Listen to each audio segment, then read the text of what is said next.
আমি মনের অধীনে থাকবো না। লাহুম কুলুবুল ইয়াফকাহুনা বিহা। এরপরে আল্লাহ তাআলা বলেন চোখ এবং কান, এই দুটোর কারণে মনে বেশিরভাগ ঝামেলা হয়ে যাবে। কারণ চোখ দিয়ে দেখার কথা ছিল কি, আর আমরা দেখি কি অনেক যুবক আছে এই চোখ দিয়ে মোবাইলের স্ক্রিন দেখতে দেখতে চোখ নষ্ট হয়ে গেছে। চোখ নষ্ট হয়ে গেছে, অথচ মোবাইলে ভালো কিছু আছে দেখে নাই।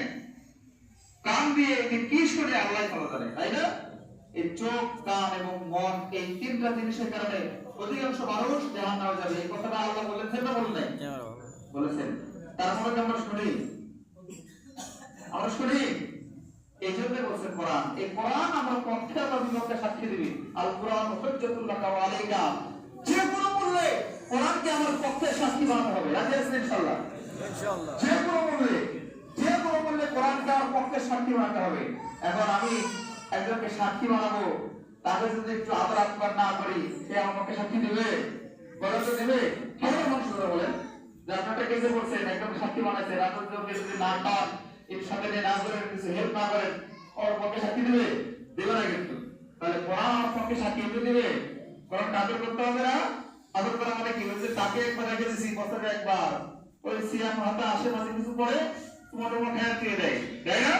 সারা বছরে তাকে দেবে কোরআন যদি তাকে থাকে, তাহলে কোরআনকে আমার পক্ষে সাক্ষী দেবে? কোরআন হবে আমার A to Z। জালিকাল কিতাব আর আমরা কটা এটা কোন একটা তো হয়ে গেছে, আলহামদুলিল্লাহ। শেষ করে দিই। তাহলে এই যে বললাম যে বেশি আলোচনা দরকার আছে, তাই কোরআনকে আমার পক্ষে সাক্ষী বানাতে চাই কে? আলহামদুলিল্লাহ বলেন। আলহামদুলিল্লাহ, আলহামদুলিল্লাহ, আলহামদুলিল্লাহ। আমাদের কোরআনের জালিকাল কিতাব লা রাইবা ফি, এখান থেকে শুরু করে মুতাল্লিম একবারে শেষ নাস পর্যন্ত আমরা যেন কোরআনকে আমাদের পক্ষে সাক্ষী বানাতে পারি। এই